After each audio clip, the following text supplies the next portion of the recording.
boy, have I got a story for you, John. I Go couldn't for it. believe this when I saw it on the internet. So, at the end of the Second World War, you've got millions of guns and ammunition and explosives all over Europe. And of course, as you know, Poland suffered so terribly during the Second World War. There's a lot of weaponry hanging around as the Second World War comes to a close. And a lot of it falls into the hands of these really quite remarkable men and women, young people, old people, these Polish people who want to carry on the fight, this time not against Nazi Germany, but against this new communist government that's been placed into the country. But what do you do when you're getting checked, arrested, when private property is disappearing, and generally speaking, when theft is on the rise? What do you do with all these guns if you want to carry on this underground battle? Let me think. Maybe you want to hide them, perhaps? You're correct, John. And here's the amazing Incredible. thing. For decades, there have been rumors of munitions and weaponry hidden in the forest and hidden underground and hidden in cellars.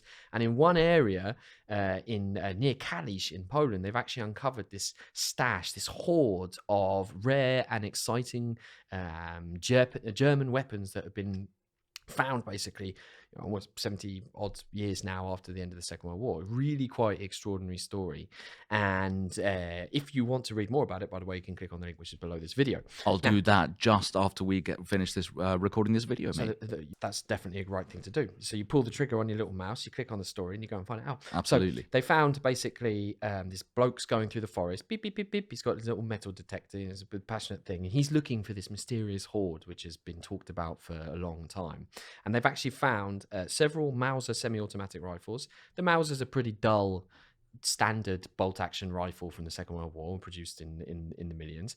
A Sturmgewehr assault rifle, or actually two, which is really interesting, and a very rare VG2 rifle, which was actually produced at the end of the Second World War, which is meant for the Volkssturm. These collection of old men and young boys who were thrown into the.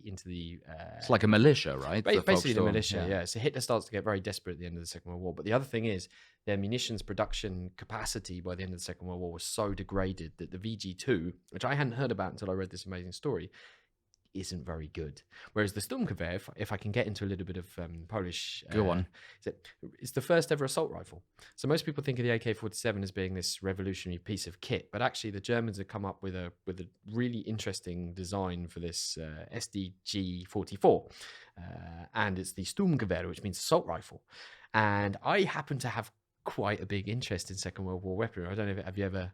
Not really, but mate, I know you like your guns. I've heard about this. Well, I've got to there are rumors going around Warsaw. Oh well, you can hear Paddy and his arsenal. Don't stay away from my gun cabinet, which is empty at the moment. So, the Sturmgewehr is really rare. There's only a few thousand of these assault rifles, these kind of early assault rifles left around the world.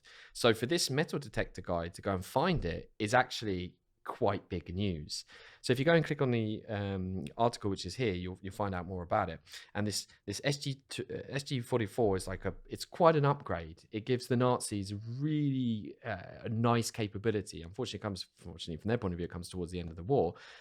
It wasn't really a game changer, but from the point of view of an individual infantry soldier, the fact that you've got it's 30 round mag, 500, 600 rounds a minute, really nice little 200, 300 meter capability. You're looking at me with that look like, Paddy, you're getting a little bit too... I didn't know you were such a gun geek, man. I am. I'm massively into it because I just think these guns are beautiful. And the funny thing about the STG-44, the Sturmgewehr assault rifle, which they found in the forest, is that it's just really quite attractive looking gun. So if you look at the pictures in the story, you see that it's covered in rust. It looks dreadful. Yeah. Apparently, they can clean them up and they'll be as good as new. Almost, Wow. They're pretty good condition.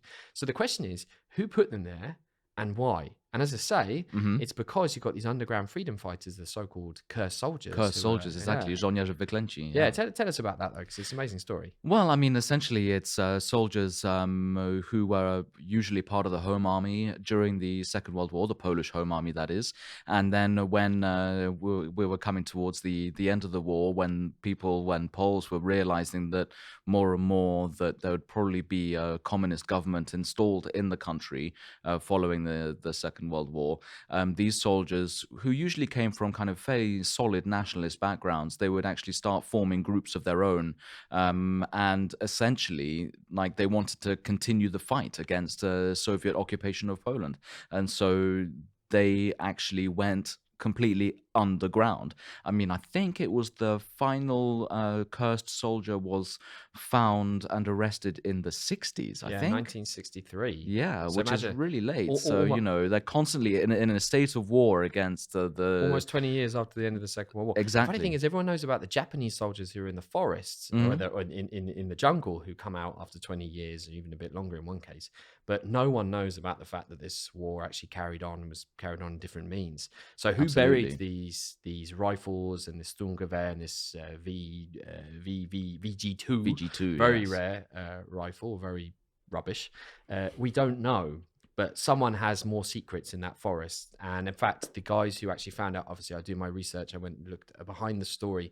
They found a whole bunch of grenades in the forest as well. Oh, wow. Yeah. Okay. So be careful when you go mushroom picking in Poland because you never quite know Yeah, what you might pick up. exactly. I mean, when I kind of get this feeling whenever I go for a walk in the Campinos forest just Yes. outside Warsaw, because there Yeah. was some very heavy fighting that went on outside Yes. Warsaw, and I kind of get the feeling that that I might come across something, or because you have very kind of you have Shell obviously holes. shell holes, man-made ditches almost, and it looks very eerie, Yeah. especially when you're there in a kind of misty morning and you kind of see these kind of potholed, pockmarked forest. Basically, it's a Yeah. really bizarre experience. Sometimes I feel that I will come across something, but then I spent my formative years living on Salisbury Plain, so like coming across kind of You probably had, did you uh, have to duck the explosions to get to unexploded preschool or ordnance and something? all the rest of it. Yeah, I mean, like I certainly Take came across them. cover. Well, it's funny you should say that, because I lived in a village in the middle of Salisbury Plain in this valley, Ah, and we used to get like weekly newsletters from the local army barracks, where they would be firing and when they would be firing, and and all the rest of it. And there was a kind of local legend in our village that one day they misfired a shell, and then it kind of was adopted by the locals because it landed in the middle of the village, and like they just turned it into the village pond and just got on with it. It's a very kind of keep calm and carry on kind of thank you for making the environment. pond for us. Well, there you go. There is the story. I'll go into more details around the evolution of submachine guns and German weaponry technology in production. But what you need to do is basically click on the link below this video and you'll find out more about it anyway. Thank you, John. Thank you.